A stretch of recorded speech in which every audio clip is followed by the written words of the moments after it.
The Real Outdoor Experience is brought to you by Fast Track Performance. Share our passion. Vortex Optics, the force of optics. And Bullseye London, Canada's sport shooting supply source. Now let's keep it real. Welcome and thank you for tuning in to episode 2 of our 8-part series on turkey hunting for beginners. This episode is all about the anatomy and behavior of turkeys. So stay tuned. I'm your host, Carlin, and this is Ian, and we're from the Real Outdoor Experience.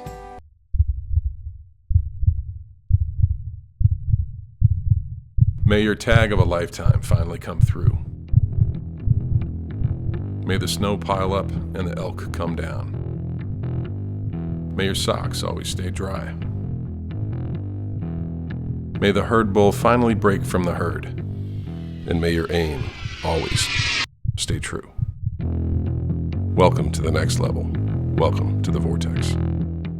And welcome back. Turkey hunting and being in the woods in the spring, like any other type of sort of outside activity, it's very, very important to remember the ethics and the morals that we need to observe, respecting the landowners that are fortunate enough to have the opportunity to hunt on their property, and frankly, overcoming the views and the stereotypes that people have as hunters. It's important every time we are out in the woods that we keep those stereotypes in mind and do our part to make sure that we're overcoming those. This leads us into knowing your prey. It's extremely important to know your prey so you can make the most ethical and the best possible shot so that they don't suffer. Let's get started by talking about the anatomy of a wild turkey. Wild turkeys are a very wary bird. They have really big eyes, great eyesight. They can pick you out in the bush with the slightest little movement. They can sometimes fly about 400 meters if they're startled. As the male matures from the jake, which they're called when they're younger males, into a tom, their beards get longer, their heads get redder, and their spurs get longer. Hens share some similarities, but the distinguishing red head color is only reserved for the males. The poults or young are the most susceptible to predation and weather. A late spring frost can have an impact on the population. Make a good point, Carlin, that the hens have some similarities. And the regulations state that a legal bird has a 3-inch beard, and there are hens that will have that 3-inch beard.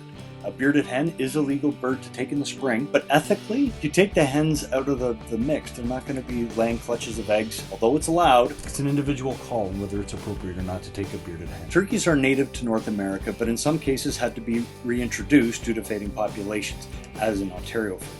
There are 5 subspecies of turkey. There's the eastern wild turkey, the Rio Grande, the Osceola, the Merriams, and the Goulds. Although turkeys are forest dwellers, it's safe to say that they live and dwell in city areas as well, but they prefer mixed hardwood forests and agricultural farming. The shot placement on a turkey, it depends whether you're using a shotgun or you're using archery. So you want to match the ammunition. It also requires patterning your gun beforehand. Much like broadhead that you use, you have to figure out exactly what type you want to use to make the best shot possible on that turkey. I think it's worth mentioning, or at least reminding people, that you can use a 20 gauge, a 12 gauge, or a 10 gauge if you're going to use a shotgun, and your shot size has to be 4, 5, or 6 to be legal. And the duplex loads, where it's a mix of 4 and 6 shots, are my personal favorites, or just a straight number 5.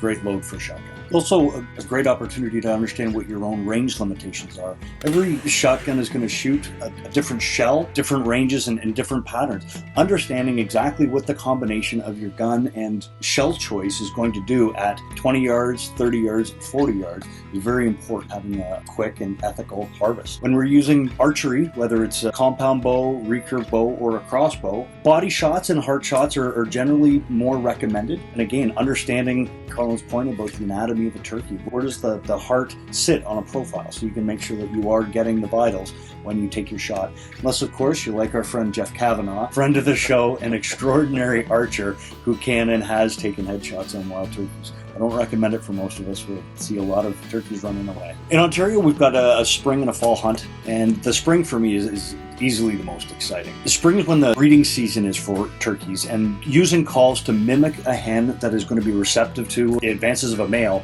is what gets the males all charged up and gobbling. And having a mature tom responding to your calls and coming through the woods or across the field is one of the most exciting hunts you can possibly imagine. Like the rut in the fall deer hunting, that's also when their guard is down. They're a little less wary as the mating urge overcomes their natural skittishness, and they do become a little bit more susceptible to being hunted. And we can capitalize that. In nature, size matters, and the deer with the biggest horns generally gets the doe. It's just the way it is. Same holds true with the turkeys, and that's why you see them in a field with all their fans spread out and their beards stuck out. They're presenting to the hens, trying to make themselves look attractive to the hen. They want to bring the hens to them. That's why they're presenting. But they're also displaying dominance, and they're trying to intimidate the smaller and younger male turkeys. They want to chase them away and show them what bad boys they are. Ian makes a great point about that. Late season and early season hunts, very, very different. That goes right into our tactics. We'll talk about tactics in a later episode. Well, that's it for episode 2. Thanks for staying with us. Be sure to tune in to episode 3, one of my favorites, Gear and Gadgets. Now is the time of year to be out in the wintertime, driving the fields, looking to see the flocks, getting landowner permission. It's the winter, late winter, very early spring is the best time to do your research and start getting prepared for that April opening day when the turkey season starts. But to actually start hunting turkeys, we should be out there hunting now. Thanks for tuning in. Get your kids outdoors. Get your grandparents outdoors. We don't think about taking old people out into the woods enough. Turkey hunting is a great opportunity to do that. So, thanks for tuning in, and as always, Keep it real. Take care for now, folks.